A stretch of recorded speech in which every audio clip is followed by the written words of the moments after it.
It's May of 2023 in London. You're on your way to work, about to board a train. Right as you're about to leave the station, you hear screaming. Hey, how did you get in there? Hey, let me get in here. You outside! Hey, the man, let's go! We outside!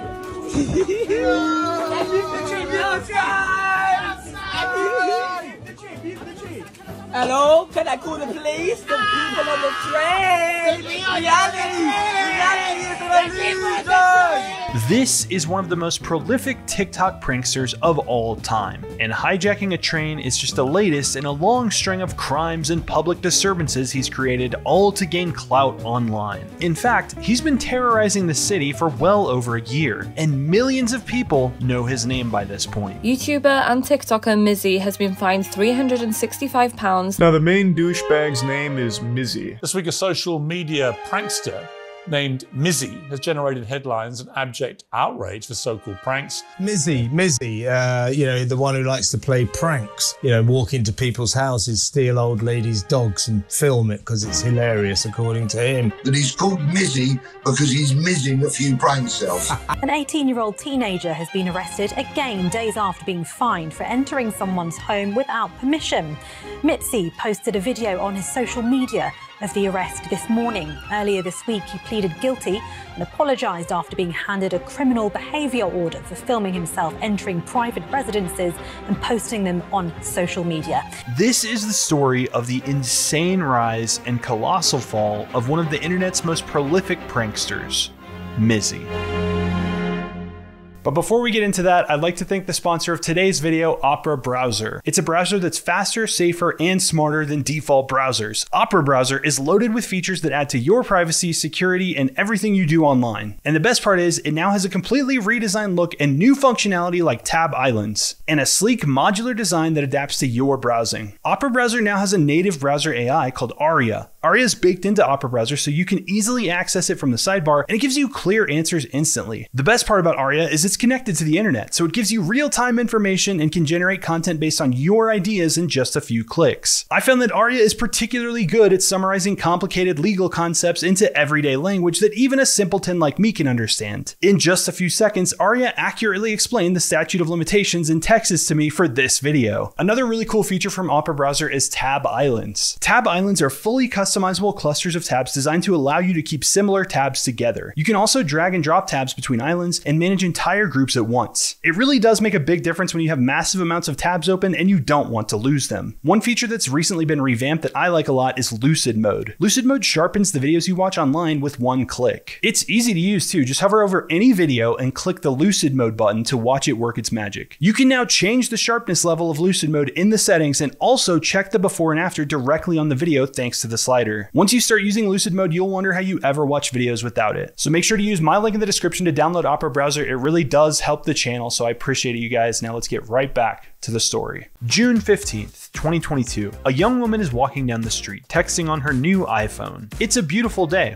The birds are singing, the sun is shining, when all of a sudden, the phone is gone. Somebody wearing a mask swiped it right out of her hands and is now riding away at full speed on a green Lime e-bike. A few blocks away, the police approach the man with the stolen phone for unrelated reasons, and he throws the phone in a bush and flees. He gets away from the police thinking he's home free. As he approaches the next street, 3 men get out of an unmarked car. More police. The man flees again, but this time they catch him, hiding behind a tree. The person they arrest is Bakari Ogaro. In court later, Bakari would argue that it wasn't him that stole the phone, but his friend who handed it to him. Even though the incident happened in the summer of 2022, the judge wouldn't make a verdict until the summer of 2024. Bakari would have to wait and see what the outcome of the case would be for almost 2 years. In the meantime, he had dreams, big dreams. He was going to get famous on social media and make a fortune by any means necessary. Bakari created an alter ego who would do pranks and stir up all kinds of trouble to go viral. And that alter ego was called Mizzy.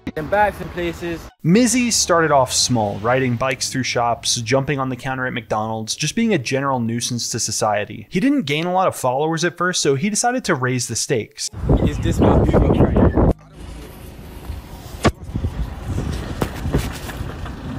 Hello? What do you do? What are you doing there? Go away! I'm calling the police. The police is here. Go away. Go away. Go away. Go away. He started getting in a bunch of random people's cars and pretending he thought they were Uber. He also started harassing people at bus stops like this guy. And Mizzy even bragged about stealing this hat. Guys, I'm a fucking Jew. Now you may have noticed something in common about the last few prank victims of Mizzy's. They all appear to be Jewish. Articles and blog posts started popping up in late 2022 like this one titled, Mizzy Bakari Ogaro, the prankster who likes to stir up anti-Semitism. By this point, a local Jewish neighborhood watch organization started cataloging Mizzy's videos, geolocating them, and date stamping them, and then tagging the local police. Mizzy was not going to get away with this, and he didn't. On January 18th, 2023, Mizzy was arrested for assaulting Orthodox Jews in the Stamford Hill area of London. At the same time, Mizzy had built up 30,000 subscribers with 2 million views on YouTube, 57,000 followers on Instagram, and a sizable following on TikTok too, but that account had recently been banned. The arrest didn't deter Mizzy at all, and he was quickly back on the street with a fresh TikTok account and new prank ideas to get even more famous. He started surfing buses and even trains, but putting his own life in danger wasn't enough for Mizzy. If he wasn't tormenting random innocent people in public, was he really even a prankster? This led to Mizzy pulling a prank that got under a lot of people's skin in particular. Hello. Hi. You got a nice dog? Sorry? You got a nice dog? She's lovely, she's family's dog. Big gang, whole lot of gangs. We outside! We're got a fucking dog! We outside every single time! I personally can't think of a better way to get famous online than stealing an old lady's puppy. It's absolutely genius. Now, Mizzy did bring the puppy back, and the lady's being completely nice and chill about it. I think most people would have been screaming and flipping out, so he seems to have stolen a puppy from an actual saint. Mizzy would later argue that she was in on it in an interview with The Independent, saying, "I said to her that if the dog came up to us again, having already came up to us 3 times, that I was going to take her dog, and she laughed and said, 'My grandson has seen you on TikTok.'" Okay, Mizzy, if you threaten someone with a crime, that doesn't make them in on the crime. That's like saying, "I slipped the bank teller a note saying I was gonna rob them, so the bank teller was in on it." No, they weren't. You just told them what you were going to do right before you did it. Can you imagine the cutest little puppy coming up to you in a park, probably wanting to play with you, and your reaction is to get mad and steal it? Truly, we are dealing with a top-tier prankster here. But harassing people in public wasn't getting Mizzy famous fast enough, so he came up with a plan. What if he just walked into their homes? Walking into random houses.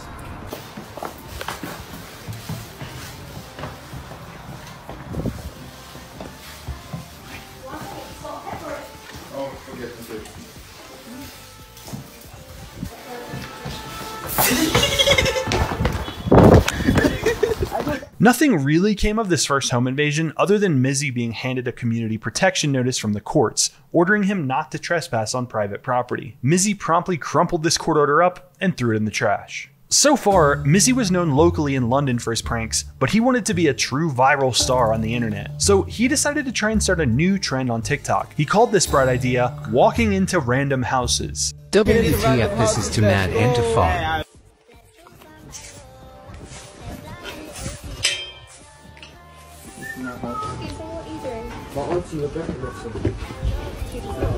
James? Come to the front door right now, please. James? James? Hi. You man, come. Hello, James. We need to speak to James. James? Hi. Hi. James. Is this where the study group is? No. No. What door number is this? No. Study group. 5:30. Come on. Come on, come on, guys. Come on. Wait, this is not where the study Yeah, group is? we got kids, man. Oh, you got kids? Oh, sorry. Oh, I thought this was the study group. I actually thought. Ain't this the study group? What? This home invasion went further than the last one. Instead of walking in and giggling and then running away, Mizzy and his cohorts made themselves at home while the family, including children, were extremely alarmed. Mizzy did later say that he returned to the house the next day and apologized, but the damage was already done. The video went viral. Mizzy also decided around this time that he would switch up his content and do some hard-hitting street interviews with random people. But these interviews were unique because Mizzy had just one question to ask people. What going? What are you telling me? Do not die? Sorry, what? Do not die? What? Do not die, bro. No. What do you mean do not die? Hey yo, come here, fam. Hey yo, do not die, bro. Do not die, bro. Hey yo, do not die. Do not die. Hey bro, I just heard die, bro. What going? What going? What? Well, go on. Man saw you from over there, fam. What are you looking at, fam? What? What? What are you talking about? Do you wanna die? What? Do you wanna die? What are you talking about, man? Do you want to die? No, leave me alone, man. What do you mean? Ayo, come here. Ayo, come here. Hey, look. Hey, back it out. Back it out, bro. Leave me alone. Bro, why are you going into a shop for? Back it out, fam. Leave me alone. Leave me alone. Back it out, bro. Leave me alone. Back it out, bro. It's just dye, bro. It's just hair dye, bro. It's just hair dye, bro. Look, the camera's right there, bro. When you see us walking off. Because you can actually die. And you actually die and it won't be no hair dye thing. Where gone, fam? It's you with the glasses. Bro, yeah, do the die. What? Are you talking? Listen. Oh, no, it's not. Basically, man, saw you from over there, yeah? Take a seat, bro. Take a seat. Alright, can you take a seat then? Within a week of his latest home invasion, Mizzy's social media accounts were blowing up, and it looked like he was finally getting the infamy he was looking for. Get it, Lizzie. It's your boy Mizzy, and today we are going viral, lads. More viral than I've been in the past like 2-3 years. Like, I started social media since I was 8, been doing videos, been making bangers, been blowing up since I was young. But this right here, everywhere. Reposts, tweets. Bro, you guys already know what I'm talking about, bro. But while Mizzy was blissfully bragging about his follower count, members of parliament had taken notice, and they were not happy about Mizzy's antics, with some directly telling the police to take action. One MP, Susan Hall, was quoted as saying, "No legitimate social media platform should be hosting this thug's violent videos. Please can you urgently update the public as to what is being done to locate and apprehend this criminal." The Metropolitan Police announced that they were looking to speak to anyone with information that could help them find Mizzy. The manhunt was underway. And it didn't last long. The next day on May 22nd, the Metropolitan Police found and arrested Mizzy. His TikTok was banned and his YouTube, with 39,000 subscribers at the time, was removed for breaching the terms of service. Mizzy had become so universally despised for his pranks by this point that someone sent a very enthusiastic voice note to the police, thanking them for arresting him. Matt! Thank you! I think I speak for everyone when I say we've been waiting for this day, you know. I've been waiting so long to see this man behind bars, in prison, where he belongs. Every day, we're outside, sneaking into McDonald's and doing all those jobless things. He even has a daughter, apparently. Come on now, that's unacceptable. We're outside, no, you're inside behind bars, where you belong.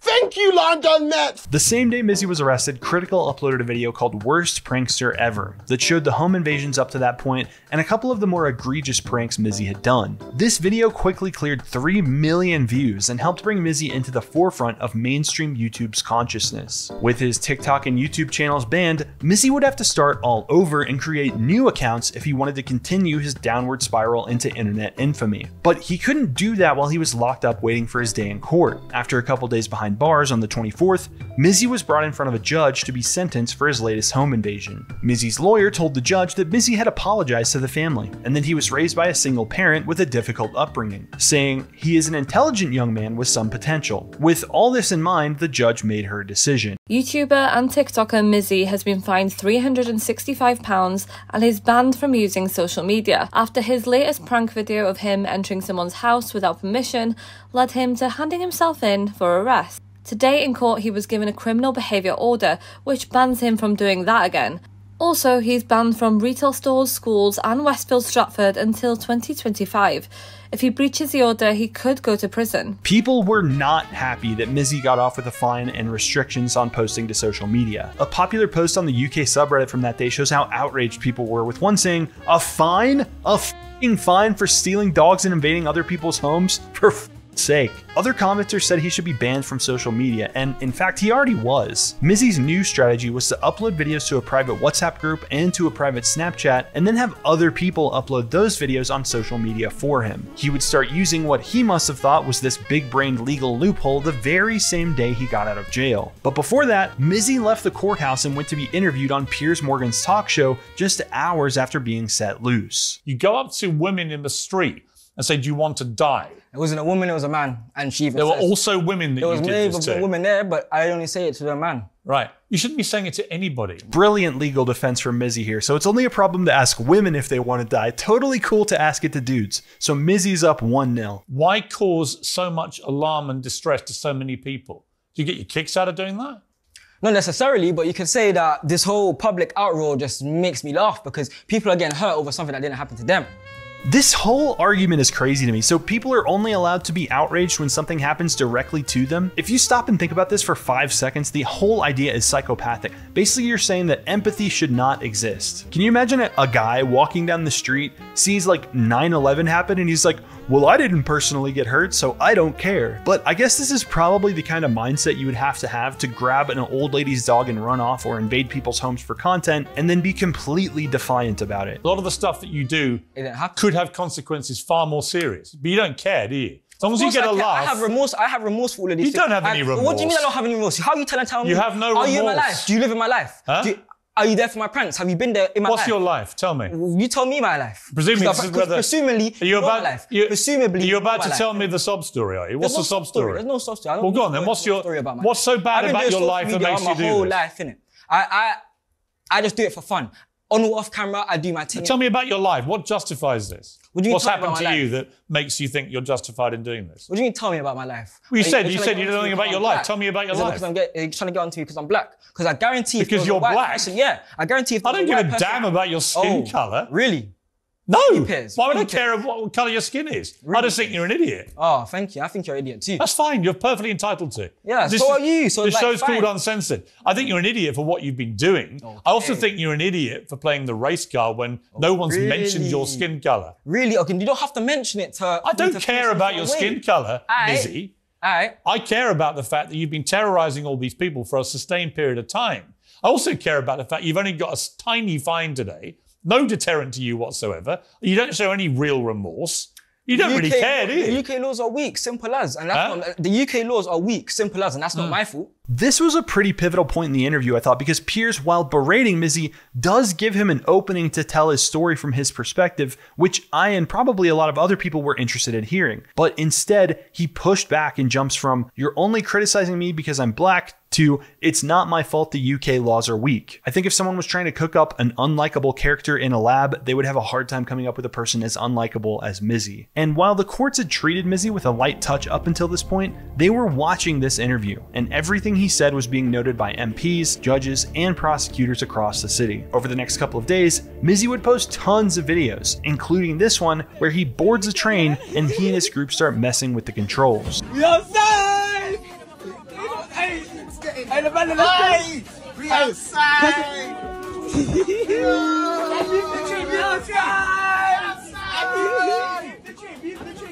Hello, can I call the police? The people on the train! Reality is the reason!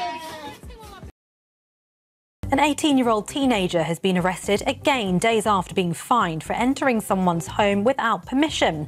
Mizzy posted a video on his social media of the arrest this morning. Earlier this week, he pleaded guilty and apologised after being handed a criminal behaviour order for filming himself entering private residences and posting them on social media. He appeared at Thames Magistrates Court and has been fined £365. Mizzy had managed to stay out of handcuffs for all of 2 days. After the Metropolitan Police saw him posting videos grabbing a school kid and fighting a dwarf after he left the Piers Morgan interview, they determined he had probably broken his criminal behavior order, even if he was finally fighting people on the same level as him. The same day of his arrest, May 26th, The Independent posted an interview they did with Mizzy that makes him sound like a very normal individual. He had told them controversy, even though it's not good, is the best way to blow up on social media. I always know outrage is going to happen. I know exactly what I'm doing and the consequences of my own actions. I tell people not to reciprocate what I've done. It's the fact that people are talking that's important. One person who wasn't talking to Mizzy was his mother. She let him sit in jail that night as he awaited the judge's orders and told the press that he wasn't welcome back home. The next day, while Mizzy was still sitting in jail, the train video he had posted a couple days earlier went viral. He caught 3 more charges and would remain in jail until his next court hearing in a couple of days. After the hearing, Mizzy posted a triumphant video of himself leaving the jail. We outside! Hey! Over the next few days, though, it seemed like Mizzy was starting to think about his actions, despite his best efforts to the contrary. On the 31st, he posted a long tweet where he called his latest home invasion a very dumb, stupid mistake, and claimed that he had gone back to the house the next day and apologized to the family off camera. He also posted a long video along with this. You may know me as the TikTok terror from the Piers Morgan show. You may know me as this menace on the news articles. They've just been painting me out as this bad guy. But I want you guys to know that I'm actually not this bad guy. Mizzy and Bakari are two different people, innit? Bakari is the mastermind behind Mizzy. And I know Mizzy has made some harsh decisions and harsh pranks. This is bizarre. It's one thing to say your social media personality is a character, which is pretty normal. It's a completely other thing to say that the character makes their own decisions independent of you. Is this like a Fight Club situation, but instead of Tyler Durden, you've got a split personality who just goes out and steals dogs and asks people if they want to die? Not all my pranks are bad. Like, the media picks and chooses what pranks they want to put out there for people to have their own opinion on, and that's why all of this controversy started. Saying that you're being misrepresented by the media only works for people who have some good highlights in contrast to the bad. What should the media show instead to paint you in a good light? A clip where you get into random people's cars and pretend to think it's Uber? A clip where you hop a train turnstile and lead a group of kids to do the same thing? A clip where you strip down to your underwear and terrorize different shops? There's just so many wholesome moments to choose from. 2 days later on June 2nd, Mizzy's mom gave an interview to the Daily Mail where she said he needed to get a job. And after hearing his mom say that, Mizzy listened and got a job at the same grocery store he had ridden his bike through. Just kidding, he did another home invasion. Man them, bro. So we're baking in the block here with the guys, and I saw a door that's open. And I know I went to prison for this, and I know it's stupid. I know this guy's gonna say no. Yeah, but bro, you have to do it. Bro. Chill out. Bro, walking into random. Bro, I already told you. Bro, walking into random. Fixing up, bro. Walking into random houses, bro. Come on, bro. One more time for the memes, for the band, for the guys, bro. We outside movement. One more time. Think that.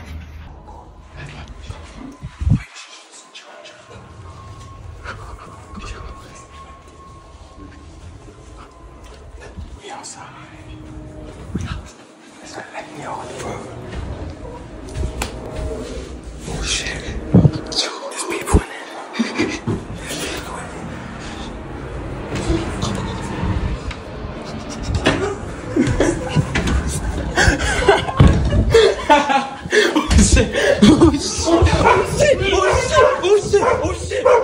This one seems different than the other home invasions. The little intro segment with the porn acting is just not that convincing. But Mizzy still wasn't getting the views and followers he wanted, and home invasions just weren't paying the bills like they used to. So he rallied a bunch of his followers to convince the world that shopping is an illusion. Reality is an illusion, bro. Bro, hey, what's all of this, boss? What's all of that, bro? Yo, what's all of that, bro? What's all of boss? Hey, yo.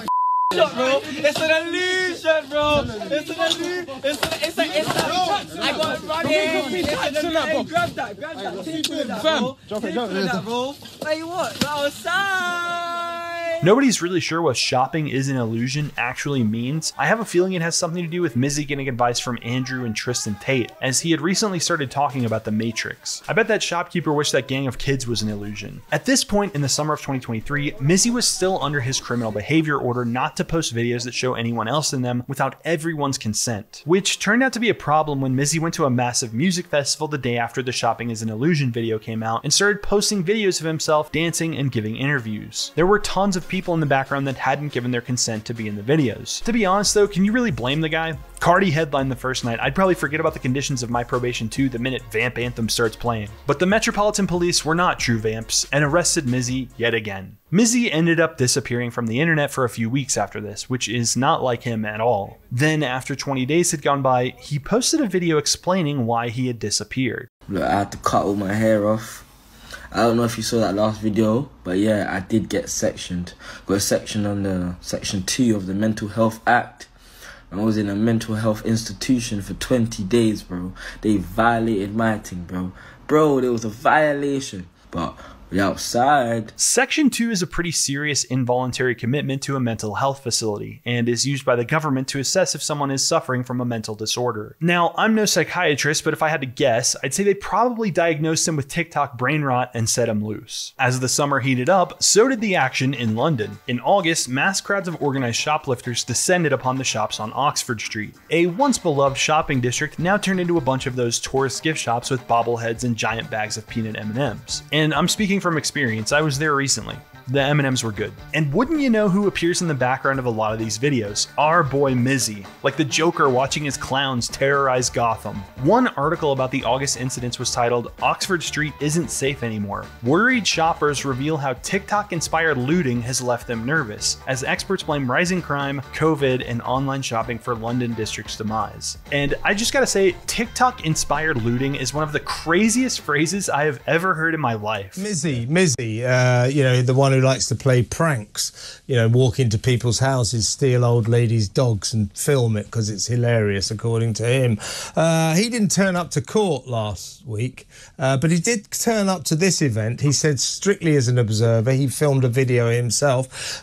Considering he didn't turn up to court last week, why didn't the cops arrest him? Well, I'm not quite sure whether a warrant was issued for him or not, but I can exclusively reveal this morning that he's called Mizzy because he's missing a few brain cells. As the summer wound down, so did Mizzy's pranks. He looked to be trying his hand at different things, posting a video with his son, a school ID saying he was going to try and further his education now, and a music video about the Matrix. But don't worry, he still posted a clip of himself jumping on the roof of somebody's Mercedes just for good measure. But it seemed like Mizzy slowed down the pranks as summer turned into fall, maybe because he knew the courts were taking a serious look at him in some upcoming hearings. If Mizzy was scared of what was coming, he would turn out to be right. In October, Mizzy appeared in court over the charges that he had breached the court order not to post videos with other people in them without everyone's consent. Specifically, the videos he posted the same day he got out of jail last time and appeared on Piers Morgan. Mizzy's little scuffle with a little man was going to end up costing him big. Mizzy's defense was that his friend was logged into his account and posted the videos without his permission. He also argued that the school kid and the man with dwarfism were in on the joke and had given their consent for the videos to be taken. Mizzy's lawyer argued that he was a young man who had shown a lack of maturity, adding that he is making attempts to better himself. For some reason, the judge didn't seem to like the fact that Mizzy bettering himself included home invasions, fistfights, train hijackings, and organizing flash mobs to destroy shops. Mizzy was found guilty on 2 of the 4 charges of breaking the court order and would have to return later for sentencing. Finally, in November, Mizzy went to court again to be sentenced. He was probably expecting another stern talking to and a small fine just like before. The judge told Mizzy that his actions had been motivated by a desire to receive money and designer clothes from sponsors, and continued, "Your further offending was motivated by your desire to be famous. Your actions caused innocent members of the public significant harm and distress. You claimed on national television that the law was weak. Put bluntly, your pranks are not funny." This is a man who has stepped over the line of order in a deliberate way. You need to understand the seriousness of your situation now. Mizzy's social media ban was strengthened and he was ordered to not share any videos or contribute to other people's social media accounts for 2 years. He was ordered not to trespass on private property or enter the E12 area of London and was handed a £154 fine. That doesn't sound too bad, does it? Oh, and one more thing. He was sentenced to 18 weeks in prison. While Mizzy sat in his prison cell, he had a lot of time to think about the past, how he had started out as a good student, but in year 7, he made a point to start antagonizing his teachers and fellow students, how he had brought a BB gun to school and shot his friend, how the administrator's face looked when they told him he was being kicked out of the school, how his mother's face looked that same day, how he bounced from school to school after acting out for years after that, how he barely finished his schooling but finally did at a place called the Boxing Academy where the punishment was push-ups instead of detention. And most of all, Mizzy had time to think about his son. What would happen to him if Mizzy wasn't in his life? Would he be able to live a better life than his dad, or was he doomed to repeat the same cycle, ending up in the same spot 18 years later? And so, Bakari made a decision. He knew what he had to do right then and there. I apologize to all the victims in the past that I've may have caused distress to, may have harassed, may have mentally tormented in any type of way. I apologize to them because I didn't mean to do that, and I was just having fun at the moment, but I didn't realize that it would have negative repercussions and negative effects on their psychological way of thinking. So I apologize for that. After his time in jail, Mizzy seems to have a completely different mindset. He has repeatedly apologized for all the pranks and is working on getting his certificate to work in construction. And he has an internship from a news outlet writing articles. Instead of focusing his life around becoming infamous on social media, his new goal is to make sure his son can have a better life. I went down isn't the route for me. Obviously, I have a child as well, and I have to be there, not just for me, but for my child, for my child's mother, for my mother. I have to be there for a lot of people. It's not just me. So I need to put in the work and show the results. Don't mess it up. 100%. But the consequences for his actions are still following Bakari. Court cases are still ongoing for a lot of his pranks, and the case over the iPhone theft from all the way back in 2022 isn't closed yet either. Bakari was recently found guilty on that one, with the judge not buying his story from 2 years ago that his friend handed him the phone. He'll be sentenced mid-June and continues to pay fines for his past crimes. If nothing else, maybe the story of Mizzy can be a cautionary tale. And he says now he's also engaged, and his fiancée is helping him learn patience. So hopefully this can end up being a happy story in the end. If you like this video, you'll probably like my video about Kick's most prolific prankster, Jack Doherty. Special thanks to all my YouTube members and Patreon members. If you want to see new videos before everyone else and support the channel, everyone who supports at the $5 or higher mark on Patreon gets that access, and I truly appreciate all of you. As always, thanks for watching. Stay weird, internet. See you next time. Peace.